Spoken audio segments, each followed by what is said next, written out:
Eh bien, comme on disait au début de cette matinée, le thème du discours que nous allons écouter, c'est Jéhovah, le grand créateur.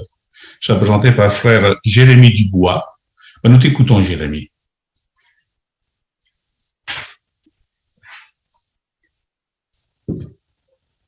Si je vous dis que c'est un créateur de grand talent, à quoi penserez-vous naturellement? Peut-être un inventeur, un peintre, un architecte, un compositeur, un auteur de romans ou de pièces de théâtre, et à ce qui l'a rendu si célèbre et digne d'admiration, n'est-ce pas? Mais vous penserez certainement que c'est avant tout un artiste de bon goût, très habile et très inventif, qui apporte quelque chose de nouveau. Quelqu'un qui, comme on aime parfois le dire, est capable de faire des miracles à partir de rien. Voici d'ailleurs la définition pour le mot créateur de l'encyclopédie en ligne Wikitionnaire, celui qui tire du néant, et celle du petit Robert, puissance qui crée, qui tire du néant. La Bible, elle, nous parle en termes plus que dignes d'intérêt d'un créateur. Voyons plutôt ce qu'elle en dit au 97e psaume, le verset 9. Voyons quelle position bien particulière elle lui accorde. 97e psaume, verset 9. Car toi, ô Jéhovah, tu es le Très-Haut sur toute la terre. Tu es élevé bien au-dessus de tous les autres dieux. Cette expression Très-Haut, attribuée à Jéhovah, à Dieu, est reprise 50 fois dans la Bible. En sa qualité suprême de Très-Haut, Jéhovah est au-dessus de tout. Il est la cause première à l'existence de tout ce qui existe. Il est donc le seul être à n'avoir pas été créé parce qu'il a toujours existé et existera toujours. En clair, Jéhovah seul est le créateur. Aussi, tout le récit biblique du début à la fin, et y compris les paroles rapportées de Jésus, rendent gloire au seul créateur de toutes choses. Dans ce discours, nous verrons 3 points. Premièrement, que Jéhovah est à juste titre appelé le grand créateur. Deuxièmement, nous intéresserons à la magnificence des créations de Jéhovah. Enfin, nous verrons ce qu'est la nouvelle création de Jéhovah. Le but de ce discours sera de nous aider à voir clairement pourquoi Jéhovah est indiscutablement le grand créateur et pourquoi et comment nous, ses créatures, nous devons de le louer, de lui rendre la gloire qu'il mérite pour tout ce qu'il a fait. Examinons donc notre premier point. Voyons pourquoi Jéhovah est à juste titre appelé le grand créateur. Intéressons-nous de plus près à cette expression de grand créateur en lisant Ecclésiaste, le chapitre 12 et le verset 1. Ecclésiaste, chapitre 12, au verset 1. Alors, souviens-toi de ton grand créateur au jour de ta jeunesse, avant que viennent les jours mauvais et qu'arrivent les années où tu diras « Je n'ai aucun plaisir à vivre ». Dans le texte original, en hébreu, le mot « grand » ici est utilisé au pluriel pour marquer l'excellence et la grandeur. Et cette expression rend parfaitement cette idée de majesté, de suprématie, de puissance et de dignité sans égale. Elle lui rend la gloire qu'il mérite. Mais pourquoi Jéhovah mérite-t-il donc ce titre supérieur de grand créateur? Le premier verset de la Bible nous le rappelle parfaitement bien. Au commencement, Dieu créa le ciel et la terre. Évidemment, c'est un extrêmement bref résumé de la naissance de l'univers. Cet univers colossal, tant par ses dimensions que dans son contenu, est estimé aujourd'hui à l'âge de 13,8 milliards d'années d'existence. En comparaison, l'âge de la Terre, lui, est aujourd'hui estimé à 4,54 milliards d'années. Mais cette expression « au commencement » nous indique très clairement qu'il est bien celui qui tire du néant, la cause première à l'existence de tout ce qui existe. Et oui, de tout ce qui existe, si bien qu'il n'y ait rien qui ne puisse être découvert, qui ne soit en réalité l'œuvre de ce grand créateur, ni être inventé sans respecter les lois de la physique qu'il a établies et sans non plus utiliser la matière qu'il a mise à notre disposition au départ. Mais pourquoi en est-il ainsi? Que nous dit sa création? Regardons dans l'infiniment grand et dans l'infiniment petit. L'agencement et le nombre des galaxies qu'on estime aujourd'hui autour des 2000 milliards dépassent l'entendement, sans parler de leurs innombrables systèmes stellaires. Par exemple, notre galaxie, la Voie lactée, en compte quelques centaines de milliards.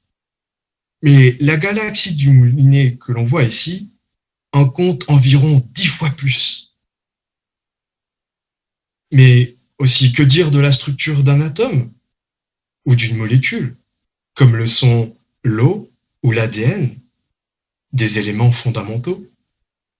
Ainsi, tant dans l'infiniment grand et dans l'infiniment petit, et malgré leur variété, on observe une forme immuable d'organisation, au point qu'on en puisse parler de lois, des lois qui permettent de donner vie aux sciences, à commencer par les mathématiques appliquées et la médecine.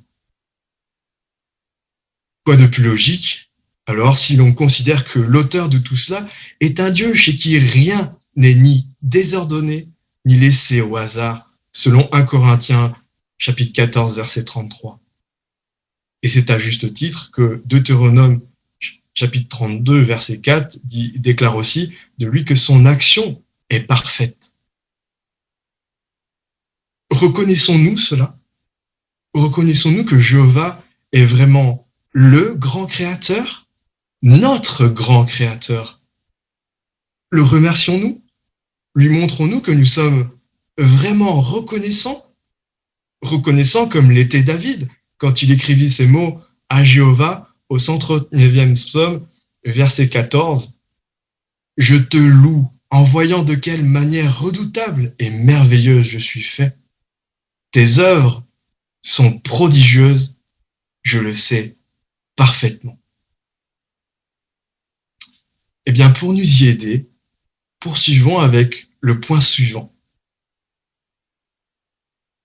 Voyons la magnificence des créations de Jéhovah. C'est notre deuxième point. On va s'arrêter un peu plus près sur quelques-unes de ces fabuleuses créations. La Bible nous apprend que bien avant l'existence de la Terre, et même avant l'existence de notre univers physique, son œuvre de création avait déjà commencé depuis fort longtemps. Il créa des multitudes d'êtres spirituels, des anges, qui ont célébré les merveilles de l'univers physique lorsque celui-ci a été créé sous leurs yeux. Mais avant tous ces anges, il créa un tout premier être que Colossiens chapitre 1, les versets 15 et 17 désigne comme étant le premier-né de toute création.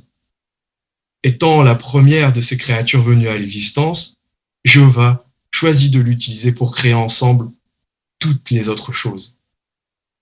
Et c'est donc à juste titre que Proverbes, chapitre 8, versets 22 et 30, parle de lui comme étant la plus ancienne de ses œuvres d'autrefois, son habile ouvrier. C'est ainsi effectivement la seule créature ayant été directement créée par Jéhovah, sans intermédiaire. C'est pourquoi l'apôtre Jean dira de lui qu'il est le Fils unique de Dieu. Alors, fort logiquement, une relation très particulière, très intime entre ces deux premiers êtres existants s'est développée en travaillant ensemble. On peut vraiment comprendre que Jéhovah voit en lui l'être qui soit le plus digne de sa confiance. et il est particulièrement fier de cette première création. Et maintenant, parlons un peu de notre maison, celle que nous partageons tous, quel que soit le pays où nous nous trouvons, la Terre. Depuis son sol, il est parfois difficile de s'en rendre compte, mais elle est bel et bien l'un des plus beaux chefs-d'œuvre de Jéhovah. La Terre, pour peu qu'on y réfléchisse, c'est un peu comme un jeu de poupées russes. En effet, une poupée russe, c'est une figurine creuse en bois qui s'ouvre en deux horizontalement, révélant ainsi à l'intérieur une figurine similaire, de taille plus petite, comportant elle-même une figurine plus petite, et ainsi de suite.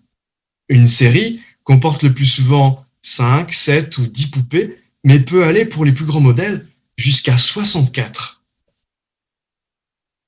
Pareillement, la Terre, elle, est une absolue merveille pour bien des raisons, et l'une d'elles, c'est qu'elle est un concentré de merveilles qui cache elle-même d'autres merveilles. Mais c'est vrai, puisque c'est notre environnement, tout ou presque nous paraît bien banal. Pourtant, par exemple, le simple fait de pouvoir respirer à l'air libre sans équipement n'a rien de banal dans notre atmosphère. L'une des raisons qu'ils permettent, c'est la photosynthèse. Tiens, mettons-nous un peu au vert, je vous propose d'ouvrir un tout petit peu les portes de cette usine. Ce serait, on le voit avec ce schéma, un bien court résumé de dire que les plantes absorbent le gaz carbonique que l'on rejette pour le transformer en ce dont nous avons besoin, l'oxygène. Elles captent aussi l'énergie lumineuse du soleil et les racines lui permettent d'absorber de l'eau et du nutriment pour fabriquer des sucres, une source d'énergie nécessaire à l'élaboration et au fonctionnement des cellules. Elles stockent effectivement aussi le carbone parce qu'il leur sert de brique pour poursuivre leur développement. Et finalement, effectivement, elles rejettent l'oxygène. Mais comment voyez-vous ce phénomène si je vous dis que, premièrement, ce schéma reste considérablement simplifié, car la photosynthèse comprend plus de 70 réactions chimiques différentes. Deuxièmement, l'usine qui produit ce phénomène à l'intérieur de la cellule de la feuille est si minuscule que 400 000 d'entre elles en tiendraient dans le point à la fin d'une phrase. Pourtant, cette usine n'est pas seulement petite, elle est soigneusement organisée. Elle possède même son propre ADN et coopère donc avec le complexe d'usine qu'est la cellule végétale à laquelle elle appartient. Troisièmement, le nombre d'espèces de plantes reste encore difficile à déterminer. Mais on recense aujourd'hui près de 58 500 espèces d'arbres. Pourtant, aussi étonnant que cela puisse paraître, ce ne sont pas les arbres, mais les phytoplanctons, des bactéries de la famille des algues qui font la plus grande partie de ce travail de recyclage du gaz carbonique et depuis les océans. Elles fabriqueraient entre 50 et 85% de l'oxygène que l'on respire, soit la moitié ou plus. Et pourtant, elles ne représentent que 1% de la biomasse totale d'organismes qui participent à cette production d'oxygène. D'ailleurs, c'est elles qui peuvent donner cette couleur verdâtre à l'eau le jour et même bleu luminescente la nuit. Mais surtout, quelle prouesse de reproduire ce cycle de la photosynthèse, tant chez des arbres que chez d'autres plantes, même aquatiques, n'est-ce pas? Vu de cette façon, notre air ne nous paraît-il pas plus précieux? Mais cette nature qui nous entoure n'est pas seulement utile, elle est belle et variée. Par exemple, saviez-vous qu'il y aura assez de fleurs différentes sur Terre pour composer un bouquet différent chaque jour pendant 100 ans sans utiliser 2 fois la même fleur? Mais cette variété se retrouve aussi dans le monde animal. Selon une étude publiée en 2011, environ 1 200 000 espèces animales sont connues et répertoriées sur Terre. Mais cette même étude déclare que ces résultats suggèrent que 86% des espèces existantes sur Terre et 91% des espèces des océans restent à découvrir. Et l'un des phénomènes les plus étonnants concernant le monde animal reste la coopération instinctive ou de fait qui existe entre certaines espèces, mais pas seulement entre les animaux, aussi les plantes. Par exemple, entre les insectes et les plantes, comme c'est le cas dans la pollinisation. Les anémones, elles, protègent le poisson clown des prédateurs grâce à leur venin en échange de la nourriture qu'ils leur apportent. L'armoise et le tabac sont deux plantes qui se préviennent mutuellement de l'arrivée d'herbivores avec l'émission de substances toxiques contre les insectes. Mais avez-vous entendu parler de bionique? C'est la science qui recherche des applications technologiques chez les plantes et les animaux. On parle de biomimétisme, c'est-à-dire copier le fonctionnement du vivant. Par exemple, on pourrait parler du Flyer, le premier engin volant plus lourd que l'air des frères Wright en 1903, qui s'inspirait du vol du pigeon, ou même de l'avion chauve-souris de Clément Ader à la fin du XIXe siècle, un pionnier de l'aviation. Aujourd'hui, les architectes s'inspirent de termitières pour concevoir des structures de bâtiments à climatisation passive, comme c'est le cas dans les centres commerciaux. Le design du Shinkansen, le train à grande vitesse japonais, a été repensé en s'inspirant du bec long et tranchant du martin-pêcheur. Il demande ainsi 15% d'énergie en moins et va encore plus vite. Et surtout, il n'y a plus d'explosion au passage du train dans les tunnels.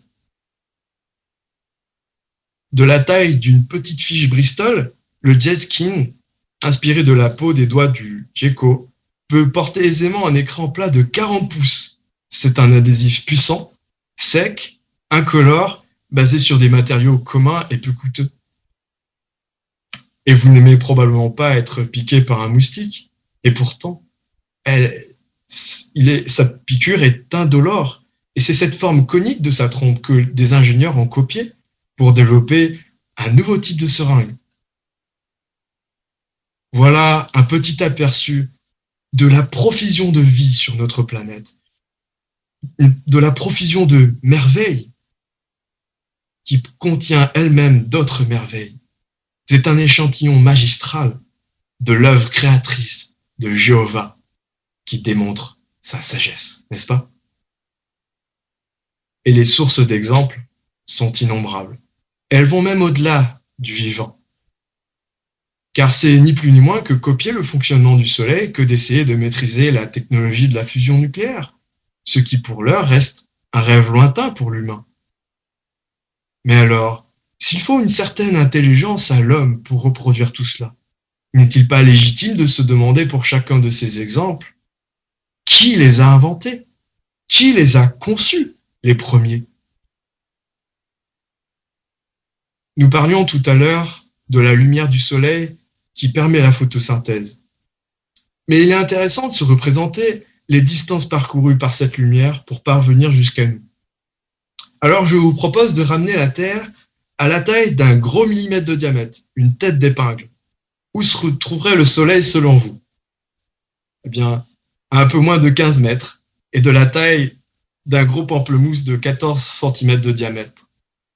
Et pourtant, l'astronome Fred Hoyle s'est exprimé ainsi: l'infime partie de l'énergie solaire qui arrive sur Terre est environ 100 000 fois plus importante que toute l'énergie utilisée par l'homme.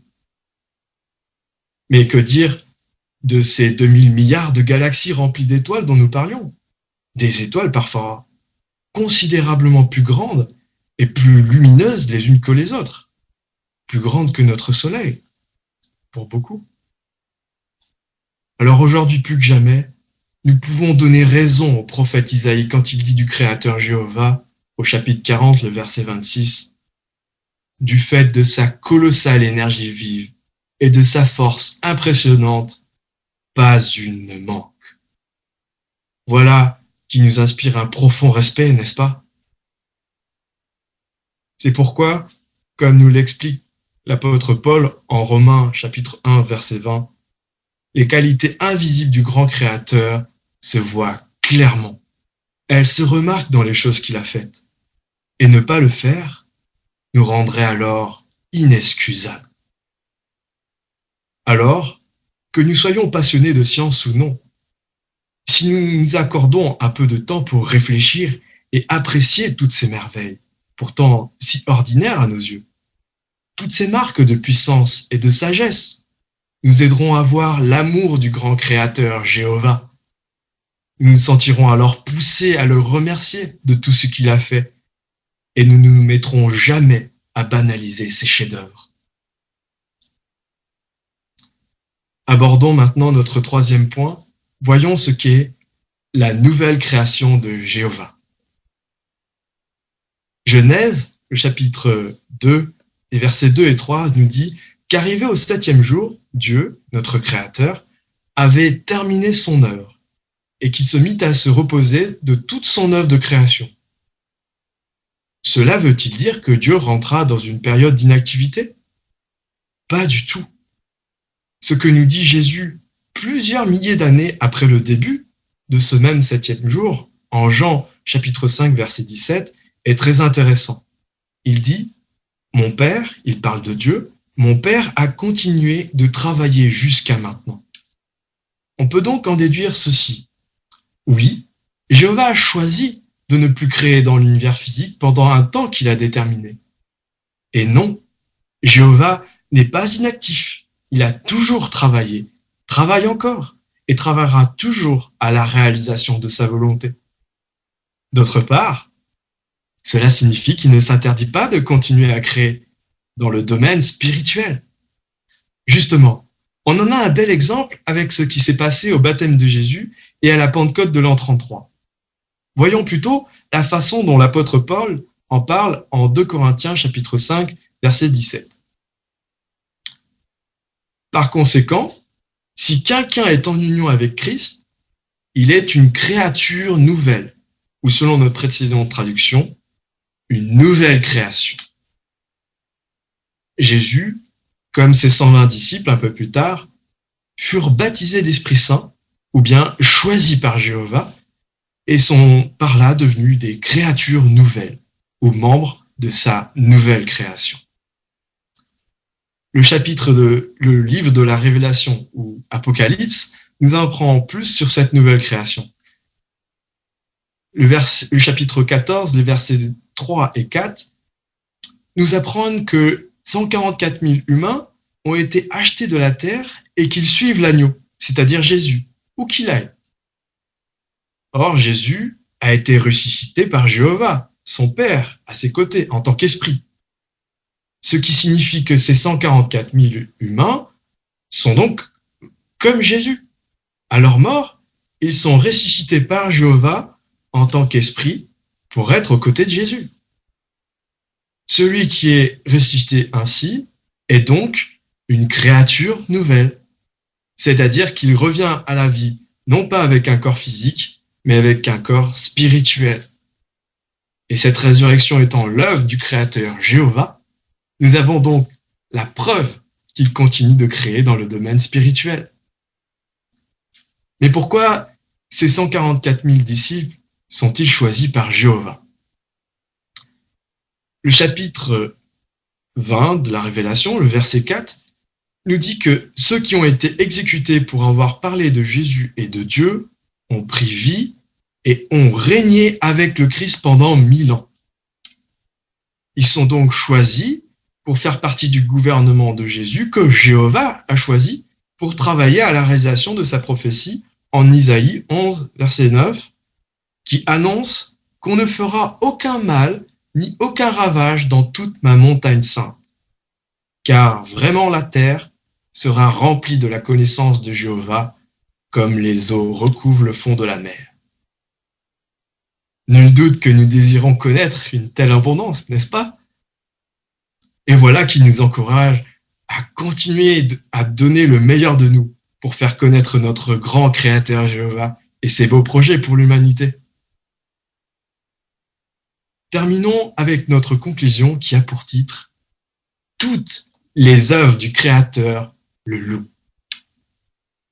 Ainsi, comme le dit le 145e psaume au verset 10, toutes tes œuvres te glorifieront, ô Jéhovah, et tes fidèles te loueront. Car, nous l'avons vu dans notre premier point, Jéhovah est à juste titre appelé le grand créateur, si bien qu'il n'y a rien qui ne puisse être découvert qui ne soit en réalité l'œuvre de ce grand créateur, ni non plus être inventé sans respecter les lois de la physique qu'il a établies, et sans encore une fois non plus utiliser la matière qu'il a mise à notre disposition au départ. Ce sont des lois qui imposent tant à l'infiniment grand qu'à l'infiniment petit une forme d'organisation, de structure, ce qui nous permet de développer des sciences telles que les mathématiques appliquées ou la médecine. Notre deuxième point, la magnificence des créations de Jéhovah, nous a aussi amené à nous intéresser à ces différents fonctionnements que l'on trouve sur Terre, qui font d'elle une planète bien vivante dans sa façon de fonctionner, mais aussi dans l'immense profusion de vie si variée que nous n'en connaîtrions qu'environ un dixième. Nous avons aussi dit que la puissance et la sagesse qui se dégagent de toutes ces œuvres nous inspirent un profond respect. Une vive émotion que même des personnes qui ne reconnaissent pas l'existence du grand créateur ressentent et en poussent même certains à le copier. Et le passage de Romains chapitre 1 verset 20 nous avait encouragé à voir clairement les qualités invisibles du grand créateur dans les choses qu'il a faites.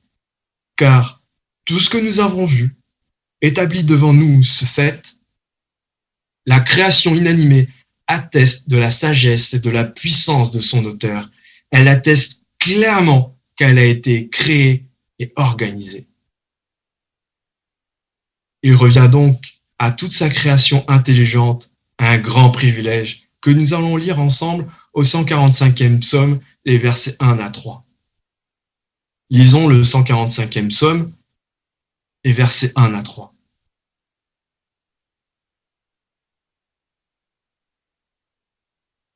Je veux te glorifier, ô mon Dieu le roi. Je veux louer ton nom à tout jamais. Tout au long du jour, je veux te louer. Je veux louer ton nom à tout jamais. Jéhovah est grand et infiniment digne de louange. Sa grandeur est inscrutable.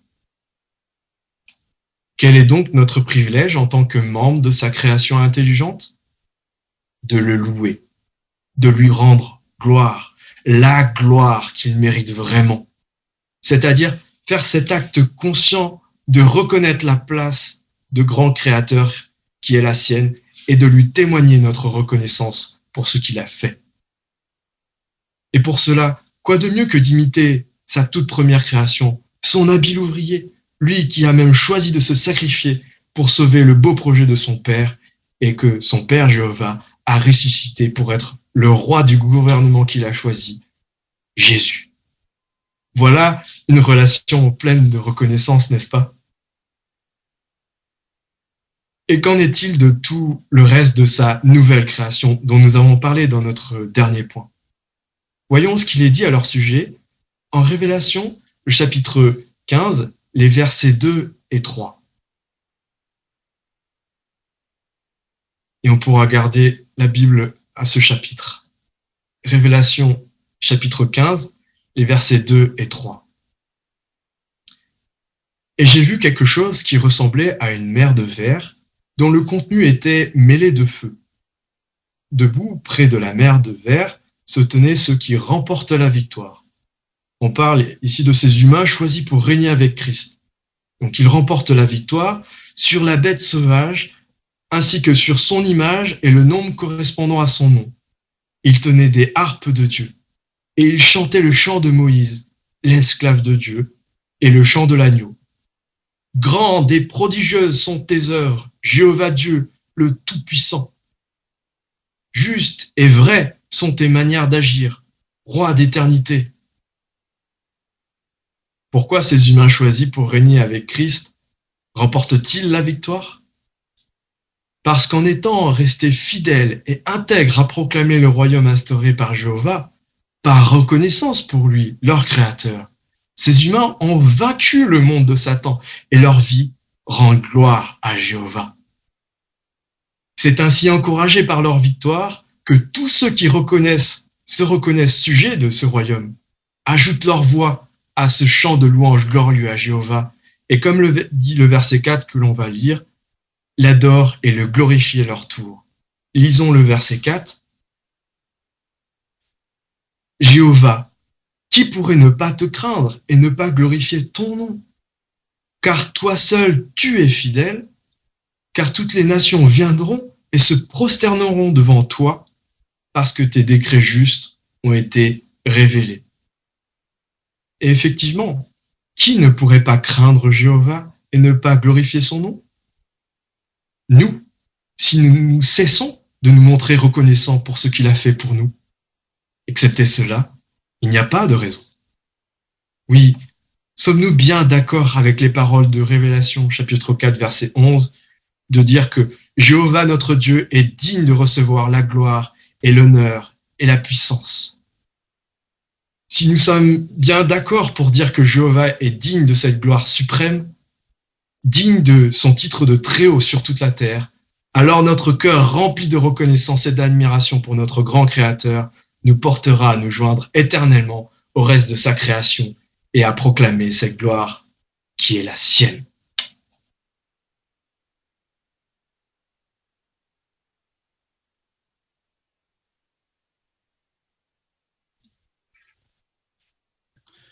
Merci beaucoup, Jérémie, pour cet excellent discours qui nous a réjouis, qui nous rappelle combien Jéhovah est digne de recevoir l'honneur, la gloire et la puissance, puis le très grand Créateur. Nous sommes très réjouis d'entendre de telles paroles. Ah, évidemment, tu as donné tellement d'arguments que peut-être après la réunion, nous pourrons discuter un petit peu avec toi, que tu nous donnes quelques renseignements supplémentaires, parce que on n'a pas forcément tout retenu, mais c'était vraiment très enrichissant. Merci beaucoup. La semaine prochaine, nous aurons à la même heure un autre discours qui aura pour thème « Pourquoi les chrétiens doivent-ils être différents ?» Pour le moment, nous allons poursuivre notre réunion avec l'étude de la tour de garde. C'est frère Jean-Louis Serre qui va la diriger. Chers amis, chers frères et sœurs, soyez les bienvenus à la deuxième partie de notre programme. Elle va débuter par un chant joyeux, ayant pour thème « Ma force, mon espérance, mon assurance », cantique numéro 3. Nous le chanterons avec beaucoup de force.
Ce très beau cantique introduit de belle façon notre discussion parce que c'est de cette confiance, de ce lien affectueux avec Jéhovah dont nous parlerons aujourd'hui.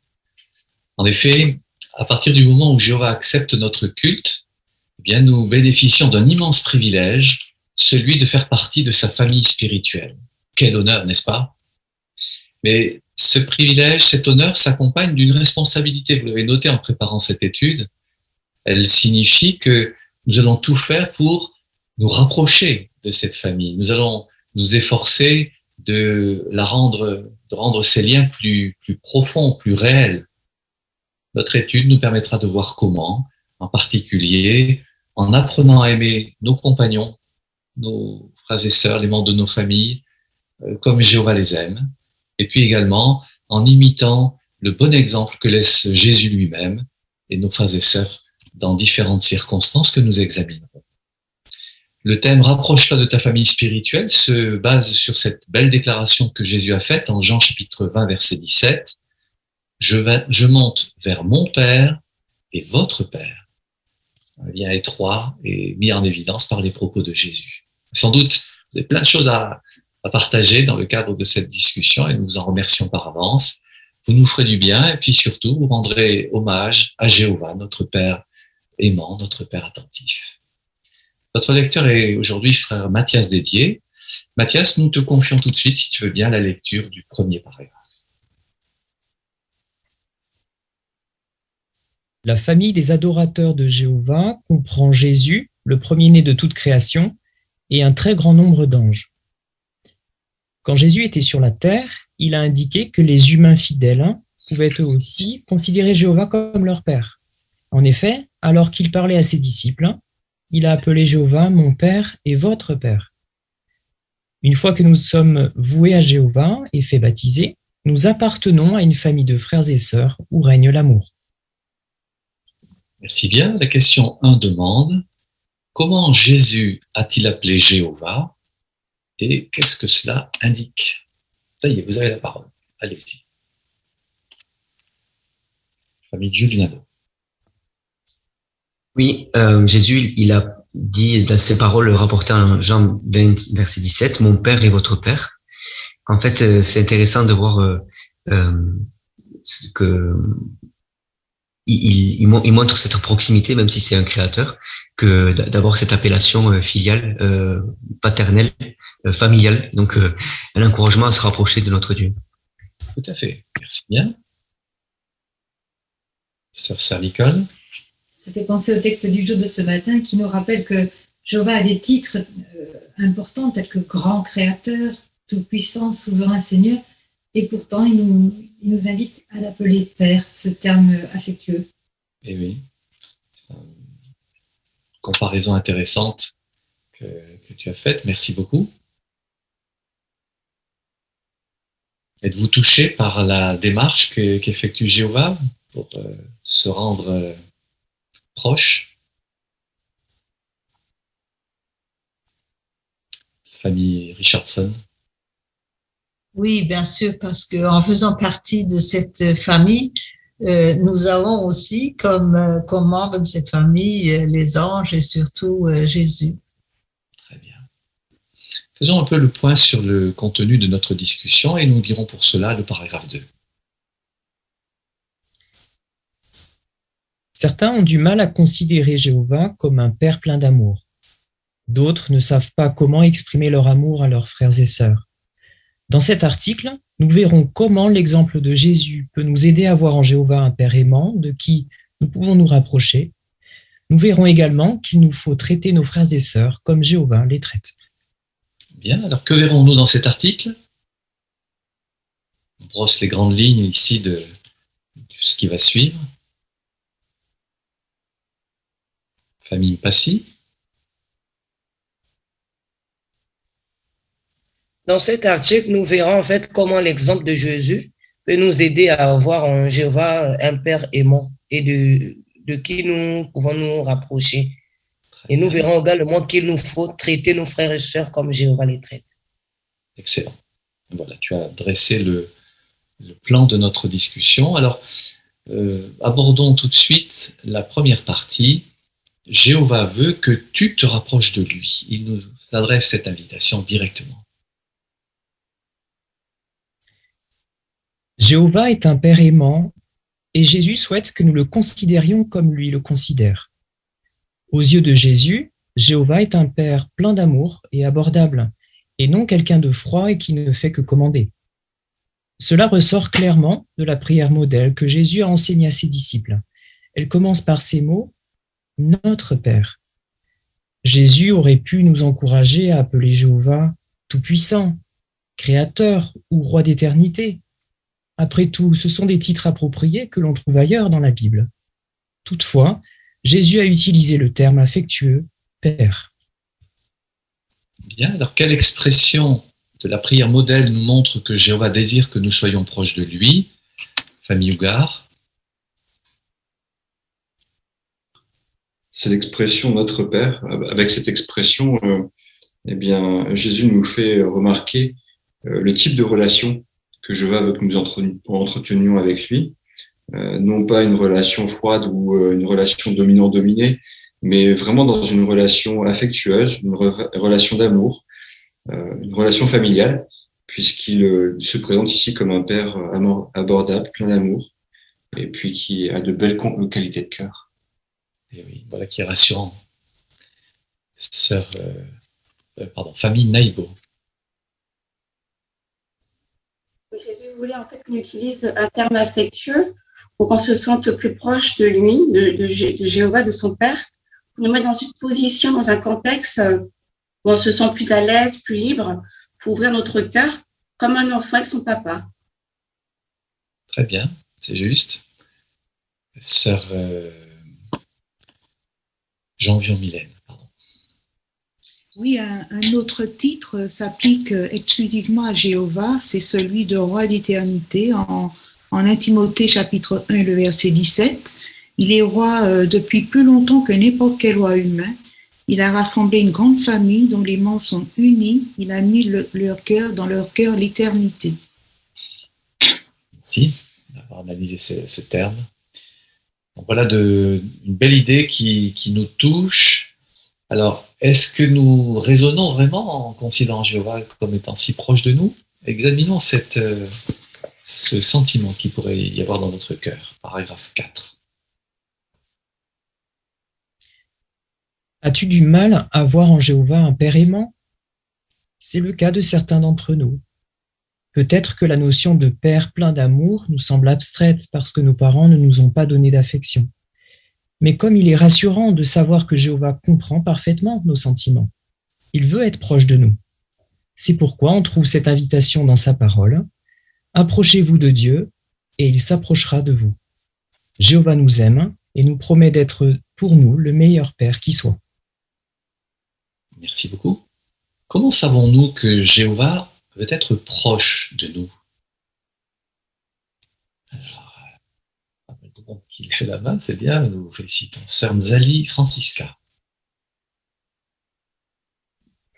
En tant que Père aimant, plein d'affection pour nous, Jéhovah nous demande de nous rapprocher de lui. C'est ce que nous pouvons lire en Jacques chapitre 4, verset 8, où il est dit « Approchez-vous de Dieu et il s'approchera de vous ».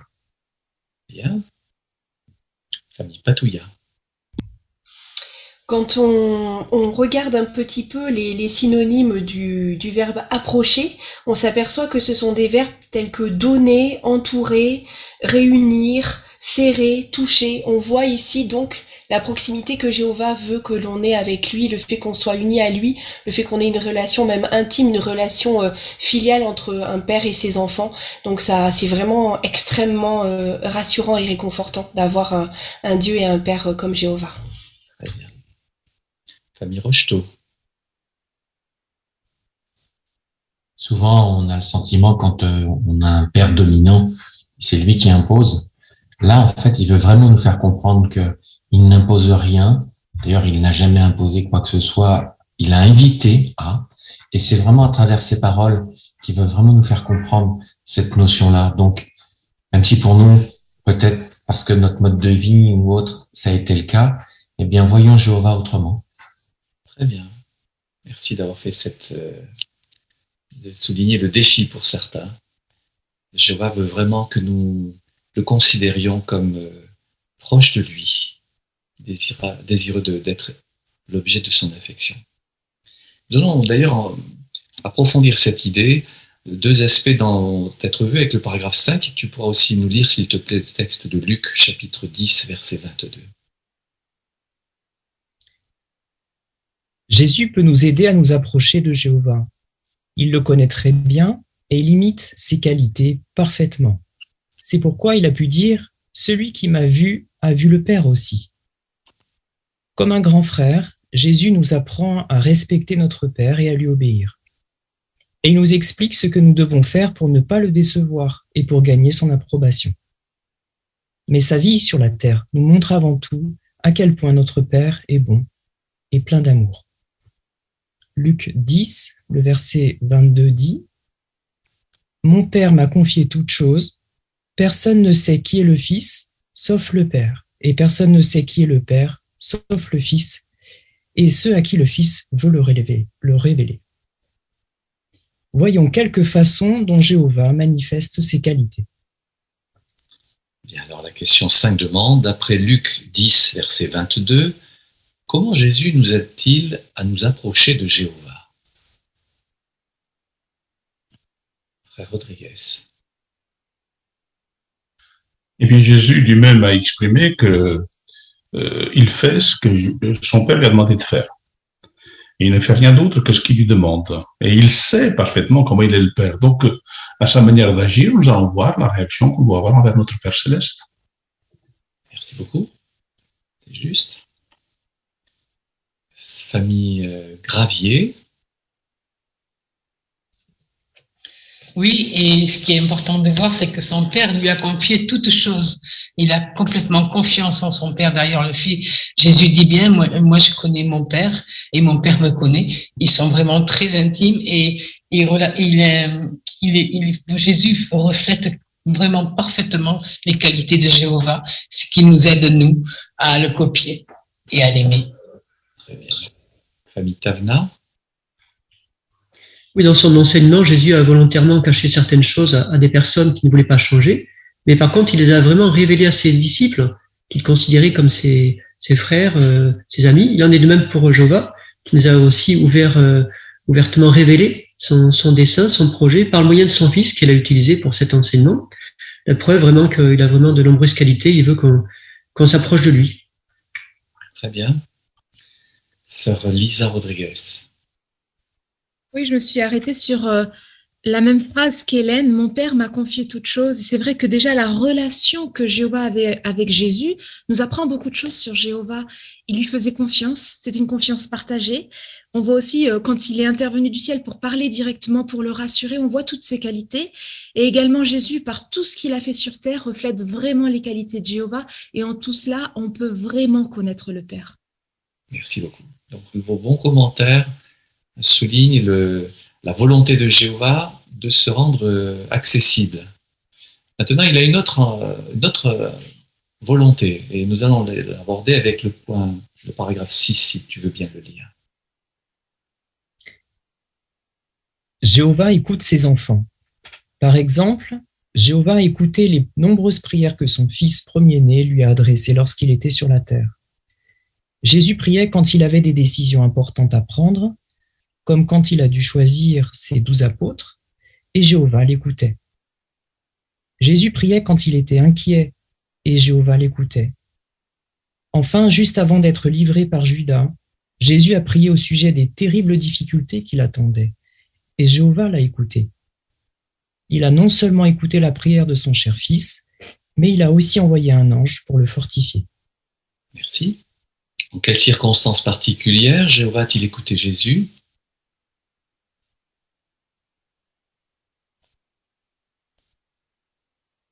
Fabien Elias. Oui, il a prié bien souvent, Jésus. Souvent, il allait dans la montagne pour prier, il allait dans des lieux déserts, pour être vraiment seul avec son Père. Et son Père l'a écouté. Et chaque fois qu'il avait une décision, bien sûr, difficile à prendre, par exemple, choisir ses 12 apôtres, il a prié toute une nuit. Et donc, il priait quand il était inquiet. Jéhovah l'écoutait toujours. Hein. parce qu'il savait qu'il allait traverser des terribles difficultés, donc il se rapprochait toujours de son père aussi. Merci beaucoup. On a une illustration, peut-être voudrez-vous la commenter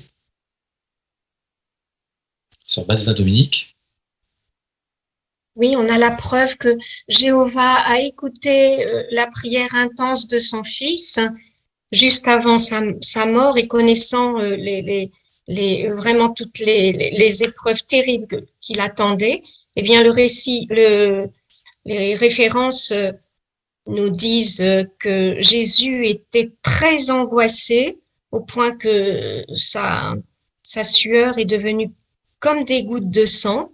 Et Jéhovah a répondu à sa prière en lui envoyant un ange qui l'a fortifié à ce moment-là. Et oui, c'est magnifique. Sœur Borde, Cathy? Oui, j'aime bien comment les frères ont dessiné les expressions du visage de l'ange qui est venu le fortifier, parce que vraiment c'est une expression de compassion, on voit voilà le visage qui exprime vraiment tout l'amour, et on s'imagine, enfin je m'imagine Jéhovah dire à l'ange avant qu'il parte, surtout montre-lui bien que je l'aime, ou fais-lui bien sentir que on est là pour le fortifier, voilà. Donc j'aime bien l'expression qui a été utilisée. Merci Cathy d'avoir fait travailler ton imagination, c'est bien. Frère Sœur Talzac. Merci pour continuer la pensée de Cathy. On voit aussi les gestes, une main sur l'épaule, la main dans la main. Il veut le relever, il veut lui donner de la force et vraiment lui montrer toute la tendresse de son cher papa. Exactement. Merci pour vos excellents commentaires. Nous apprécions l'analyse que vous faites sur tous ces points qui nous rapprochent de Jéhovah. Examinons à présent le paragraphe 7. Aujourd'hui, comme dans le passé, Jéhovah écoute les prières de ses serviteurs et il y répond au bon moment et de la meilleure façon possible. Voyons comment Jéhovah a répondu aux prières d'une sœur qui vit en Inde. Elle était atteinte de troubles anxieux et elle priait beaucoup à ce sujet. Elle a écrit « L'émission de mai 2019 de JW Télédiffusion qui expliquait comment surmonter l'inquiétude et les angoisses était juste ce qu'il me fallait. C'était la réponse à mes prières. » Alors, la question 7 demande « Qu'est-ce que cela te fait de savoir que Jéhovah écoute les prières de ses serviteurs ?» Famille Patouilla. Bien, c'est vraiment extrêmement réconfortant de savoir qu'il nous écoute, surtout quand on a des épreuves. Et vraiment, toujours, Jéhovah répond au bon moment. Pas toujours au moment qu'on avait prévu, mais c'est quand même le bon moment. Et il fait de la meilleure façon possible, pas toujours la façon dont on avait prévu, et c'est ça qui est beau aussi, mais toujours de la meilleure façon possible. Et j'ai particulièrement aimé le psaume 116, le verset 1 et 2, qui dit « J'aime Jéhovah, parce qu'il entend ma voix, mes appels à l'aide, car il incline son oreille vers moi, et je ferai appel à lui aussi longtemps que je vivrai. » Ces sentiments au début du verset sont appuyés par sa conviction en fin de citation, n'est-ce pas? Que pensez-vous de la situation qu'a vécue cette sœur en Inde et le soutien qu'elle a reçu en réponse de Jéhovah? Ça peut être utile pour tout le monde. Famille Richardson. Oui, notre sœur a été précise dans ses prières, dans sa prière à Jéhovah. Et c'est pour ça aussi qu'elle a pu identifier que la réponse qu'elle avait reçue venait de lui. Voilà, la réponse a été précise aussi. Sœur Rodriguez-Lisa. Ça veut dire que quand on prie Jéhovah, on attend une réponse, mais que la réponse, elle peut venir de différents moyens. Et Jéhovah se sert également justement des émissions JW Télédiffusion ou les publications ou nos frères et sœurs. Et donc, il faut vraiment être à l'affût, il faut vraiment rester proche de l'organisation de Jéhovah, de la famille internationale, parce que c'est par ces moyens qu'il va répondre. Ce n'est pas forcément de la manière dont on attend, mais il va répondre à nos prières. Très bien. Alors, une petite précision. Chaque premier lundi du mois, une émission nouvelle paraît. Il vous suffit d'aller sur JW pour pouvoir la télécharger et la suivre. Ne les ratez pas. Ce sont des enseignements d'une grande et d'une haute qualité. Famille Ronzeau. Oui, je voulais ajouter que quand on prie Jéhovah avec la certitude qu'il va répondre à nos prières, ça nous donne un extraordinaire sentiment de sécurité. On peut se décharger complètement sur lui en étant sûr qu'il va répondre. Très bien, très bonne remarque. Paragraphe 8, s'il te plaît. Jéhovah nous aime et prend soin de nous, tout comme il a aimé Jésus et a pris soin de lui alors qu'il accomplissait sa mission difficile sur la terre. Jéhovah a comblé tous les besoins spirituels, affectifs et matériels de Jésus, et il n'a pas hésité à lui dire qu'il l'aimait et qu'il était fier de lui. Comme Jésus savait qu'il pouvait toujours compter sur son Père céleste plein d'amour, il ne s'est jamais senti seul. Merci. De quelle façon Jéhovah a-t-il manifesté son amour à Jésus? Il y a plusieurs choses intéressantes à dire. Comment l'a-t-il manifesté à Jésus? Alors, soyez patients, même si je ne vous ai pas encore interrogé, vous allez y arriver. Sœur Nicole Vincent. Il l'a d'abord sauvé pendant son... C'est bon, vous m'entendez? Très bien, vas-y. Pardon. Il l'a d'abord protégé beaucoup pendant sa prime enfance, puisque Satan voulait à tout prix se débarrasser de lui. Mais ensuite, il a répondu à ses prières chaque fois que Jésus lui en a fait la demande. Quand il a voulu choisir ses disciples, il a demandé la sagesse de son père pour l'aider à faire un bon choix, et également il reconnaît que la présence de son père est totalement à côté de lui à tout moment de sa vie et qu'il peut compter sur lui, qu'il peut en avoir confiance. Merci beaucoup. Sœur Nzali Rebecca. Il le lui a démontré à la fois par des actes, mais aussi par des mots, par des actes, puisqu'il a fait en sorte que ses besoins soient comblés, qu'ils soient spirituels, affectifs ou matériels, mais aussi par des mots. On voit que lors du baptême de Jésus, il l'a reconnu en tant que son fils, mais il l'a aussi appelé son bien-aimé. Donc, il lui a montré l'importance qu'il avait pour lui. Eh oui. Famille Dubois.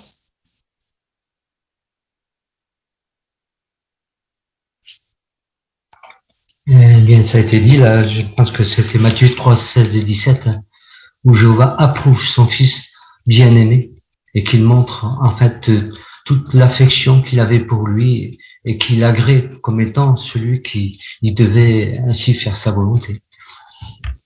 Merci beaucoup. Alors voyons comment une même attitude peut se déceler, se vérifier dans notre cas vis-à-vis de Jéhovah. Lisons le paragraphe 9. Tout comme il l'a fait avec Jésus, Jéhovah nous manifeste son amour de bien des façons. Il nous a attirés à lui et nous a donné une famille spirituelle unie pour que nous soyons heureux et que nos besoins affectifs soient satisfaits.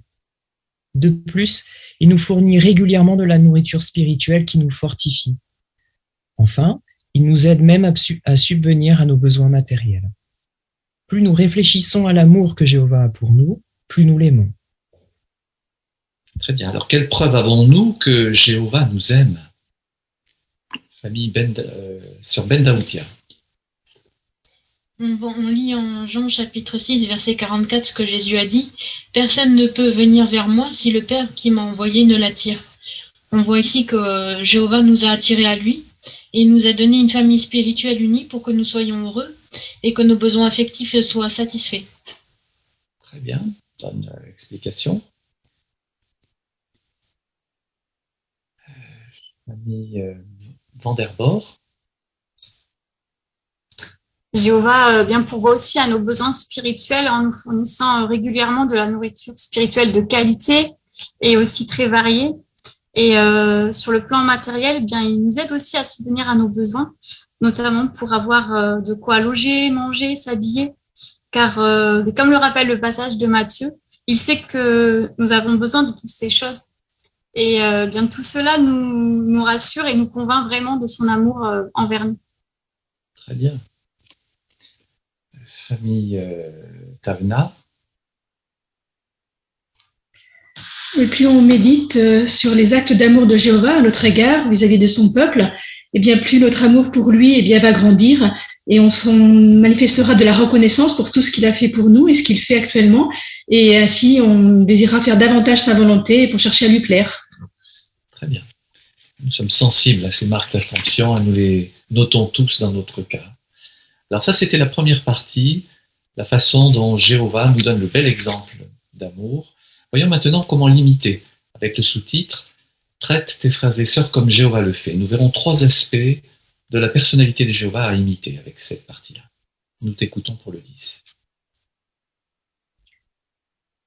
Jéhovah aime nos frères et sœurs, mais peut-être que nous avons parfois du mal à ressentir de l'amour pour eux ou à leur exprimer notre amour.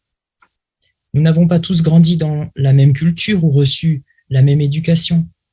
Et tous, nous commettons des erreurs qui peuvent irriter ou décevoir les autres. Mais chacun de nous peut renforcer les liens d'amour qui nous unissent. Comment ? En imitant notre Père. Voyons ce que son exemple nous apprend. Bien, alors question 10. Quand nous réfléchissons à la façon dont Jéhovah traite nos frères et sœurs, qu'est-ce que cela nous incite à faire ? Famille Dubois. On est tous différents et on est tous aussi imparfaits. Alors, on a tout plein de raisons de se dire qu'on a du mal peut-être à ressentir de l'amour ou exprimer notre amour à nos frères et sœurs. Et pourtant, si on réfléchit à l'idée qu'on trouve en 1 Jean 4, 19, que si on aime, c'est parce que Jéhovah nous a aimés le premier. Eh bien là, on peut voir les choses d'une façon totalement différente et nous projeter à prendre des initiatives pour justement faire un effort conscient pour montrer notre amour à nos frères et sœurs. Très juste, merci. Sanzali. Nous allons également chercher à préserver l'unité et la paix dans notre assemblée parce que nous sommes conscients que nous commettons tous des erreurs et que nous pouvons décevoir les autres. Donc si nous sommes tolérants à l'égard de nos frères et sœurs, cela participera à l'unité et à la paix dans l'assemblée. Bonnes idées en effet. Très bien. Alors, voyons une première qualité de la part de Jéhovah qui doit marquer notre cœur avec le paragraphe 11. Jéhovah fait preuve de tendre compassion. Une personne compatissante est sensible à la souffrance des autres. Elle cherche à les aider et à les consoler. La façon dont Jésus traitait les autres reflétait la compassion que Jéhovah avait pour eux. Un jour, en voyant les foules, il en eut pitié parce qu'elles étaient écorchées et négligées comme des brebis sans berger.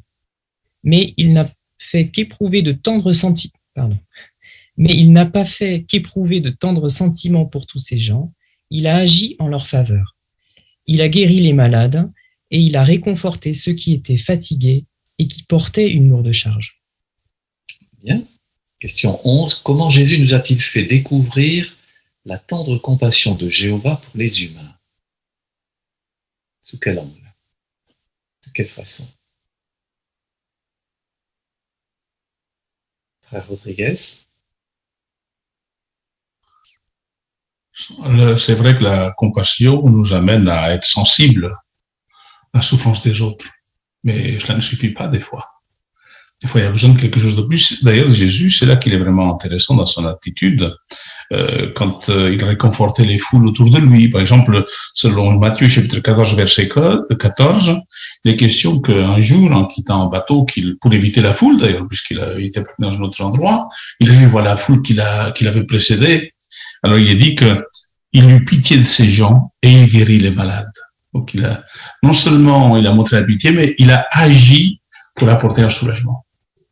Très bien. Une idée importante en effet. Famille Richardson. Oui, en Jean 5 et verset 19, Jésus explique qu'à toutes les choses que celui fait, donc Jéhovah, le Fils aussi les fait de la même manière. Donc, là, en étudiant, en méditant sur les actions de Jésus, nous pouvons comprendre exactement quel était le sentiment et comment son Père aurait agi à sa place. Donc, ça nous rapproche de Jéhovah, ça nous aide à comprendre Jéhovah. Et oui. Anticiper aussi sur les actions qu'il va mener avec compassion pour les humains qui souffrent. Alors, transposons cela de façon pratique maintenant par rapport à nos compagnons chrétiens. Le paragraphe 12 va nous permettre d'en parler.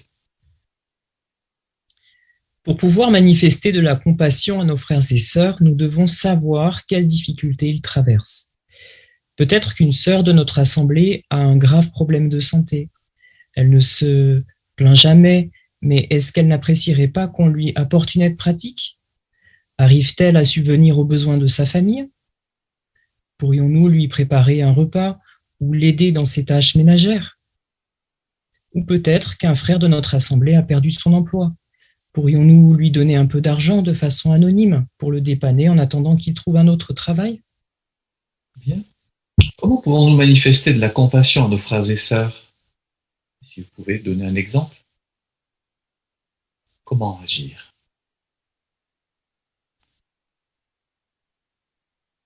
Sœur Vincent?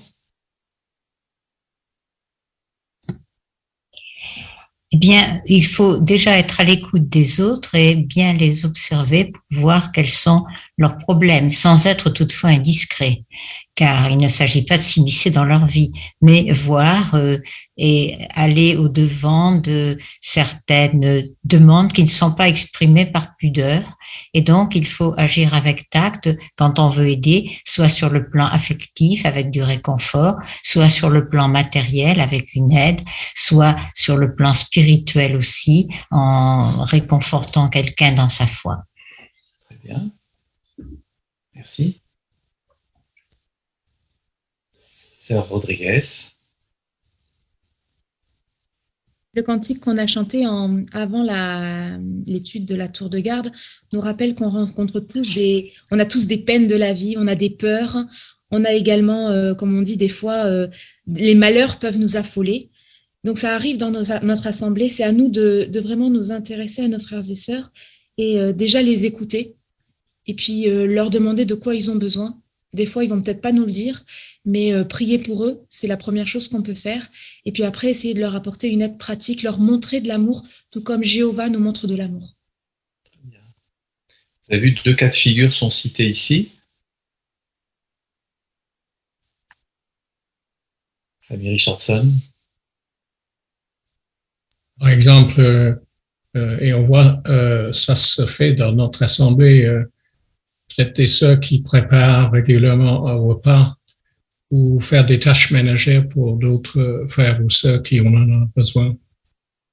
Voilà, des problèmes de santé, des problèmes d'emploi peuvent arriver et nous sommes dans une période qui les favorise. Donc, cette attention, cette démarche touche beaucoup le cœur de nos compagnons. Ça, c'était la première qualité, donc la compassion, et qui nous aide à avoir l'œil attentif et qui nous permet aussi de réagir. Parlons de la générosité, deuxième aspect de l'exemple de Jéhovah. Jéhovah est généreux. N'attendons pas que nos frères et sœurs nous demandent de l'aide pour leur manifester de la compassion. Comme Jéhovah, prenons l'initiative d'être généreux envers eux. Il fait lever le soleil sur nous chaque jour sans que nous le lui demandions. Et la chaleur du soleil fait du bien à tout le monde, pas seulement à ceux qui se montrent reconnaissants envers Jéhovah. Quelle belle preuve d'amour de sa part. Il est vraiment bon et généreux, et il comble tous nos besoins. Est-ce que cela ne te pousse pas à l'aimer? Tout comme notre Père Céleste, beaucoup de nos frères et sœurs prennent l'initiative de se montrer généreux envers les autres. Prenons un exemple. En 2013, le typhon Haiyan a dévasté les Philippines.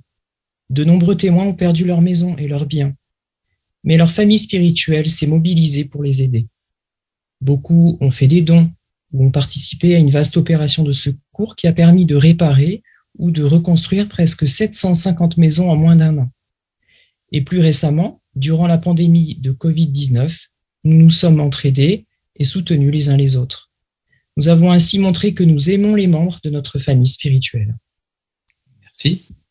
Comment pouvons-nous nous montrer généreux comme Jéhovah? Comment pouvons-nous le faire? Famille Mayazi.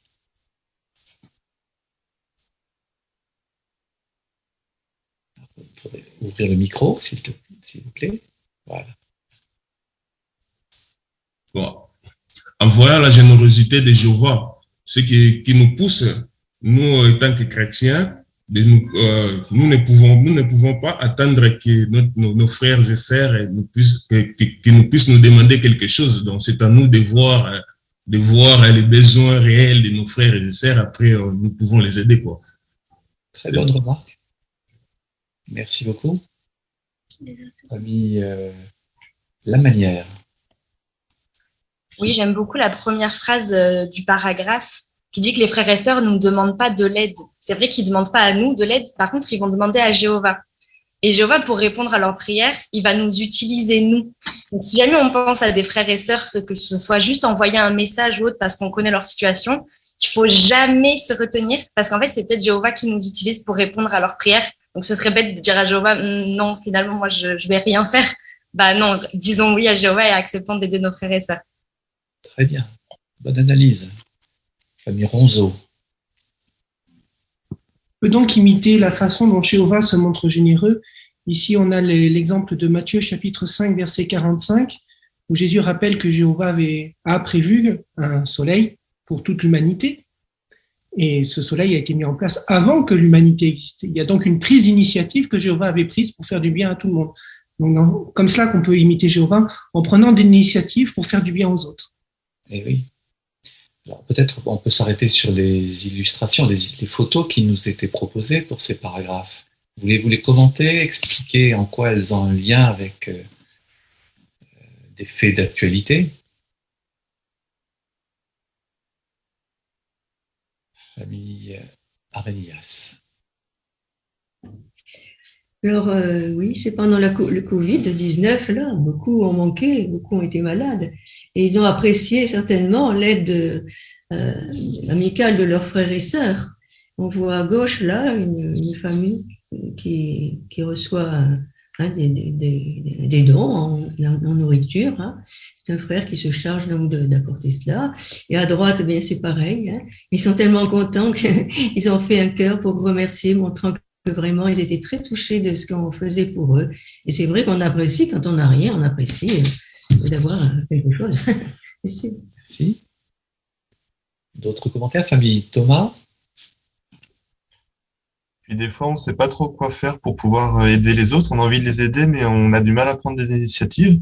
Donc, n'hésitons pas peut-être à nous rapprocher de personnes qui ont l'habitude de prendre des initiatives et qui pourront ainsi nous aider. Comme on le voit un peu sur l'illustration, on voit un couple, mais on voit qu'ils ne sont pas tout seuls. On voit aussi qu'il y a d'autres personnes.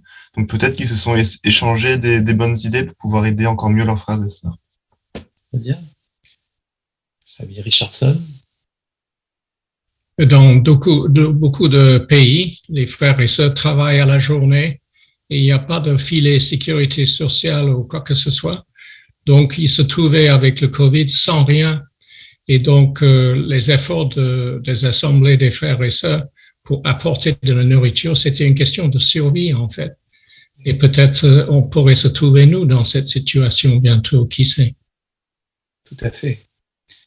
Et vous avez remarqué, les exemples illustrés ici montrent la façon dont Jéhovah crée une réaction forte dans les cœurs. Hein. Sœur Talzac? Je voudrais revenir sur l'illustration aussi parce que on voit tout ce que Jésus a dit. Hein, il y a plus de bonheur à donner qu'à recevoir, même s'ils ont les masques. Mais on voit dans leur regard comment ils prennent plaisir à préparer ça pour nos frères et sœurs, et aussi l'enfant. Hein, ça fait penser aussi à la sélection qu'il y a sur jw.org, à la page d'accueil, hein, où il faut montrer aussi notre gratitude et notre reconnaissance pour Jéhovah et pour nos frères et sœurs que Jéhovah a employés pour faire ces dons. Très bien. Merci beaucoup. Alors voilà, c'est une réalité à laquelle nous voulons participer toujours de notre mieux et à laquelle nous sommes déjà employés pendant cette période délicate, nous félicitons l'Assemblée d'y veiller et d'y participer joyeusement. Parlons d'une troisième qualité, en fait de deux, la miséricorde et le pardon. Nous t'écoutons pour le paragraphe 15, ainsi que pour Luc 6, 36. Jéhovah est miséricordieux, et prêt à pardonner. On lit en Luc chapitre 6 et le verset 36, « Soyez miséricordieux comme votre Père est miséricordieux. » Notre Père céleste fait preuve de miséricorde envers nous tous les jours. De même, quand Jésus était sur la terre, il s'est montré miséricordieux envers ses disciples, qui étaient imparfaits. Il passait volontiers sur leurs erreurs, et il a accepté d'offrir sa vie en sacrifice pour que nos péchés puissent être pardonnés. Ces qualités de Jéhovah et de Jésus ne te rapprochent-elles pas d'eux? En pardonnant volontiers, nous renforcerons les liens d'amour qui unissent notre famille spirituelle. Évidemment, il est parfois très difficile de pardonner. Nous devons faire des efforts pour y arriver.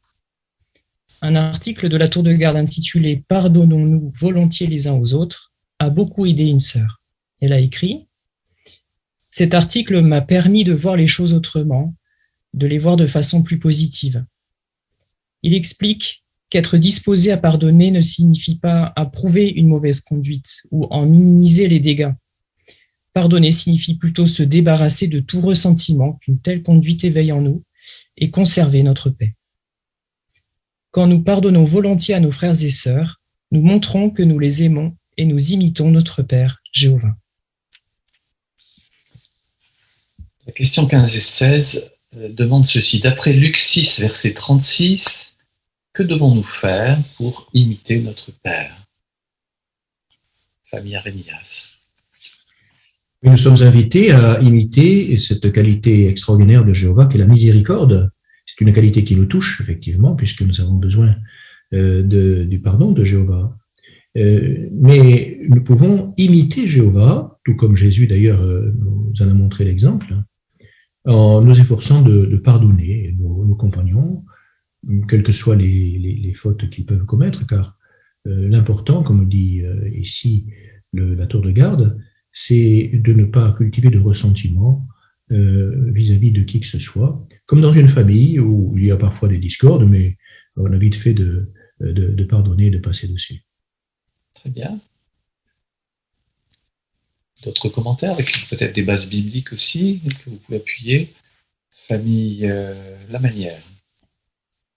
Oui, en Éphésiens 4.32, on oublie de devenir bons les uns envers les autres. Donc, il faut agir, donner de la bonté, parce que cela, c'est un lien d'amour qui va unir toute la famille spirituelle. Et excusez-moi, et en ces derniers temps, je perds la voix, désolé. En ces derniers temps, on a beaucoup de sujets qui parlent d'amour. C'est des messages forts, importants, et l'amour passe par le principe du pardon. On est tous imparfaits, on commet tous des erreurs, et il faut pardonner pour pouvoir avancer et être forts, unis tous dans la vérité. Très bien, très juste. Famille Tavda. La Tour de Garde en référence expliquait que si on se laissait dominer ou à ressasser des pensées négatives ou se fixer à la manière dont les autres nous traitent, eh bien, ça pourrait nous voler notre bonheur.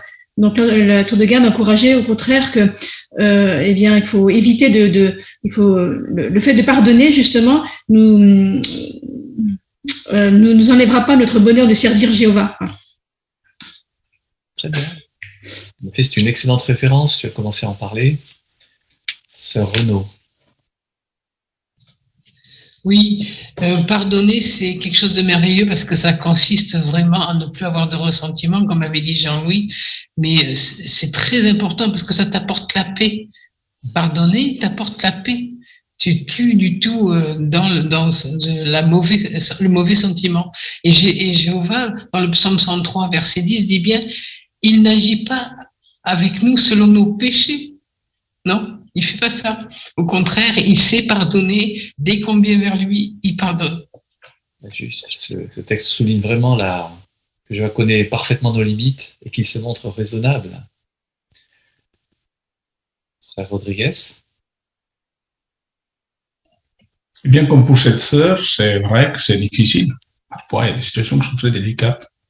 Mais quand on est passé par là et qu'on a vécu de telles situations, on se rend compte qu'une fois qu'on a pardonné, comme il est dit là, et qu'il est dit qu'on va conserver notre paix, en fait, on sent un bonheur intérieur d'avoir passé sur les choses. On se sent vraiment bien. Parce que même si on se rappelle, oui, mais il nous a fait ci, mais c'est pas grave. On est bien parce qu'on a une attitude qui convient, Jéhovah nous donne la paix. Et c'est cette paix-là dont il est question et qu'elle est agréable et encourageante. Très bien. Voilà un ensemble de qualités où Jéhovah nous aide. Nous voulons méditer sur ces pensées fortes.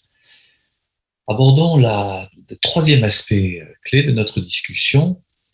Apprécie le bonheur que tu as de faire partie de la famille de Jéhovah. Notre lecteur lira également, outre le paragraphe 17, Matthieu chapitre 5, verset 16. Quel bonheur de faire partie d'une famille internationale unie par l'amour. Nous espérons que le plus de gens possible se joindront à nous pour adorer Jéhovah. Évidemment, pour cela, il nous faut veiller à ne pas salir la réputation de Jéhovah ou celle de son peuple. Nous devons nous efforcer de nous comporter d'une manière qui leur donnera envie d'écouter la bonne nouvelle. On lit en Matthieu chapitre 5 et le verset 16. « De même que votre lumière brille devant les hommes, pour qu'ils voient vos belles actions et rendent gloire à votre Père qui est au ciel. » Merci. Selon Matthieu 5, verset 16, comment pouvons-nous faire honneur à notre Père céleste ?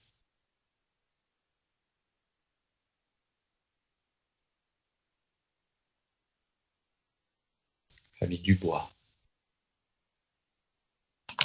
Bien comme nous y encourage le texte, en faisant des choses qui donnent aux personnes l'envie d'écouter le message de la bonne nouvelle et en ne faisant pas honte à ce message. Et on se rend compte qu'effectivement, ce sont tous les aspects de notre vie qui sont concernés, que ce soit nos voisins ou notre travail quand on se détend. Dans tous les aspects de notre vie, nous devrions donner envie aux personnes d'écouter le message de la bonne nouvelle.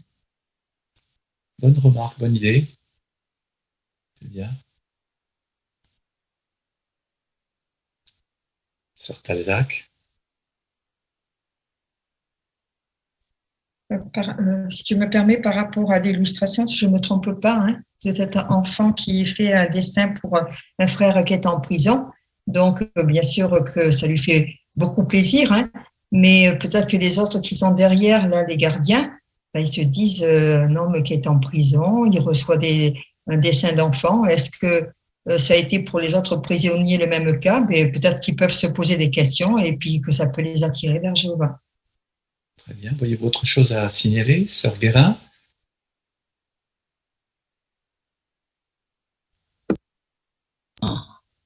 Oui, ça me rappelle l'époque où les frères faisaient 3 ans de prison comme objecteur de conscience.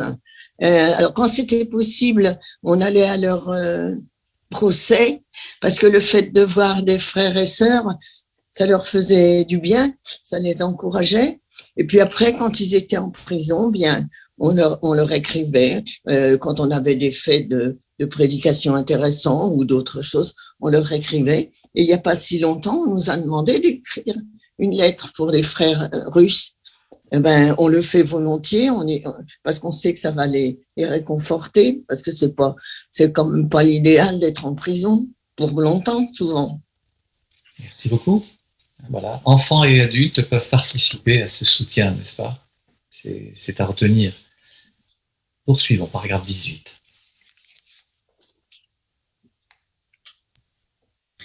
Parfois, certains nous critiquent ou même nous persécutent parce que nous obéissons à notre Père céleste. Que faire si nous avons peur de parler autour de nous de nos croyances? Soyons convaincus que Jéhovah et son Fils viendront à notre secours. Jésus a expliqué à ses disciples qu'ils n'auraient pas à s'inquiéter de ce qu'ils devraient dire ni de la façon dont ils devraient le dire. Pourquoi pas? Ce que vous devrez dire vous sera donné à ce moment-là, a-t-il précisé. En effet, ce n'est pas seulement vous qui parlez, c'est l'Esprit de votre Père qui parle par vous. Merci. Qu'est-ce qui nous donnera le courage de prêcher? Par moment, on peut avoir quelques craintes, mais qu'est-ce qui va nous aider? Famille Ngomé.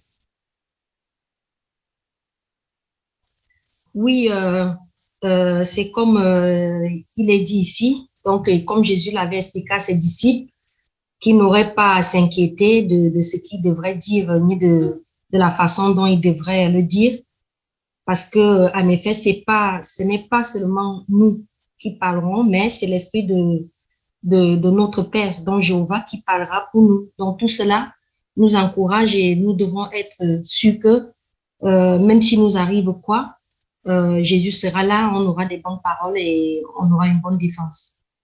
Très bien, et cela se vérifie. Famille Hougard? C'est vrai que des situations stressantes, le fait simplement parfois de défendre notre foi peut être difficile. On s'imagine peut-être des choses qui n'arriveront jamais, on fantasme peut-être beaucoup, on a une charge mentale et le fait de se rappeler ces paroles, eh bien, nous aide vraiment à garder la force nécessaire, enfin de bien canaliser notre force en tout cas, lorsque nous en aurons besoin, sachant en plus que Jéhovah sera nous donner les mots qu'il faut pour ceux qui demandent la raison de notre espérance. Voyons un exemple intéressant avec le cas de Robert, évoqué au paragraphe 19 que nous allons lire. Parlons quelques instants de Robert. Il y a des années, alors qu'il étudiait la Bible depuis peu et que sa connaissance biblique était encore limitée, il a dû comparaître devant un tribunal militaire en Afrique du Sud. Dans sa défense, il a expliqué courageusement qu'il voulait rester neutre sur le plan politique parce qu'il aimait ses frères et sœurs chrétiens. Il appréciait la chance qu'il avait de faire partie d'une belle famille spirituelle. Mais un juge lui a demandé « Qui sont tes frères et sœurs ?» Robert ne s'était pas préparé à répondre à cette question. Toutefois, le texte de ce jour-là lui est immédiatement revenu à l'esprit. C'était Matthieu chapitre 12, verset 50. « Quiconque fait la volonté de mon Père qui est au ciel, celui-là est mon frère, ma sœur ou ma mère. » Même si Robert n'étudiait pas la Bible depuis longtemps, l'Esprit de Jéhovah l'a aidé à répondre à cette question et à plusieurs autres questions auxquelles il ne s'attendait pas. Jéhovah a dû être tellement fier de Robert. Il est également fier de nous quand, dans une situation difficile, nous nous appuyons sur lui pour parler de notre foi avec courage. Bien, alors qu'est-ce qui a aidé Robert à prêcher avec courage? Avez-vous relevé les éléments qui l'ont aidé?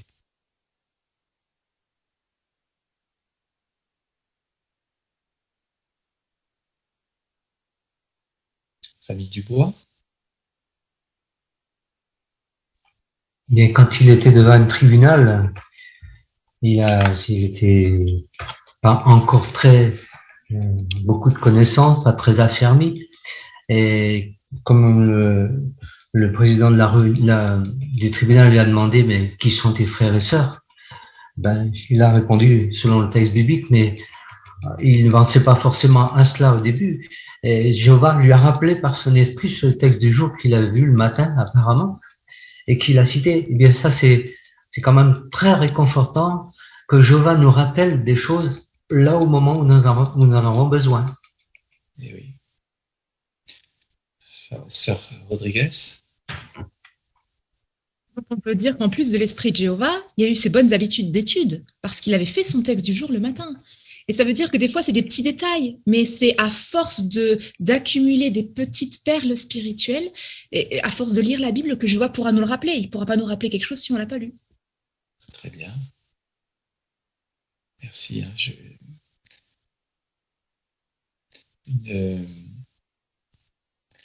Nous allons terminer avec le paragraphe 20. Notre lecteur lira aussi le texte de Jean 17, versets 11 et 15, s'il te plaît. Ne cessons jamais d'apprécier le bonheur que nous avons de faire partie d'une famille spirituelle unie par l'amour. Nous avons le meilleur Père qui soit et des frères et sœurs qui nous aiment. Ne considérons jamais ces choses comme banales.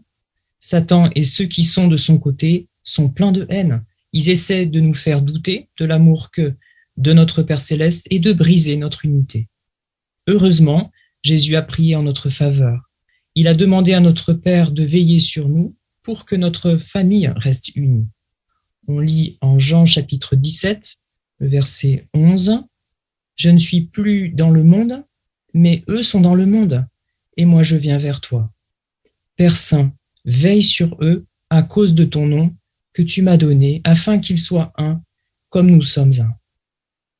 Et le verset 15, je ne te demande pas de les retirer du monde, mais de veiller sur eux à cause du méchant.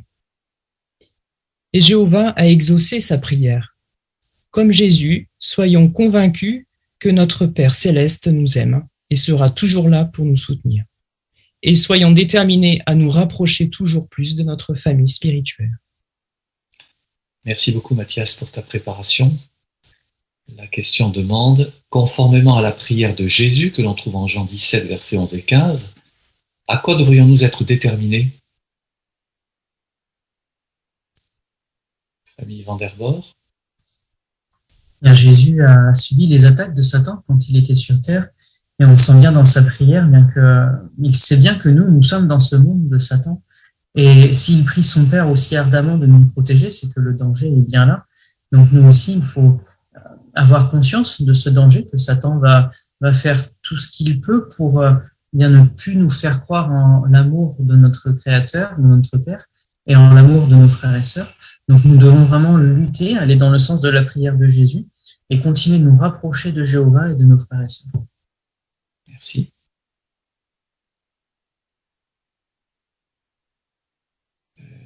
Sœur Sernicole. Et on sent que Jésus voulait vraiment que son Père veille sur ses disciples. On le voit dans le très beau texte de Jean, chapitre 17. Il dit à son Père, je ne suis bientôt plus là, mais toi tu seras là, tu pourras veiller sur eux. Il me dit, notre foi aussi prend soin d'eux. Donc c'est touchant, on voit que Jésus veut vraiment que je reprenne soin de nous et on peut le ressentir encore aujourd'hui. Merci beaucoup. Alors, j'ai 3 questions qui vont revenir sur les points clés de notre discussion. La première, qu'est-ce qui te convainc que Jéhovah est un Père plein d'amour?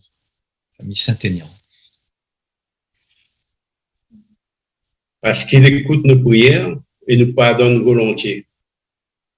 Excellent. Très bien. Alors, une autre question, de quelle façon pouvons-nous manifester notre amour à nos frères et sœurs? Famille Giuliano. Oui, tout comme Jéhovah, en prenant des initiatives, aussi en ayant une démarche active, et tout ça en le faisant avec un désintéressement et en ne sélectionnant pas les frères et sœurs à qui on a envie de partager de la compassion. Très bien. Enfin, comment pouvons-nous montrer que nous apprécions l'honneur de faire partie d'une belle famille spirituelle? Famille Arénias. Mais en montrant par de toutes les façons possibles que nous apprécions ce privilège, que nous aimons nos frères et sœurs, que nous faisons tout pour contribuer à l'unité et à l'harmonie, et que nous ne laissons à rien le soin au contraire de faire du tort justement à cette famille extraordinaire que Jéhovah nous a donnée. Tout à fait. Et c'est un honneur, n'est-ce pas, que nous ressentons tous dans notre cœur d'être associés à cette famille spirituelle.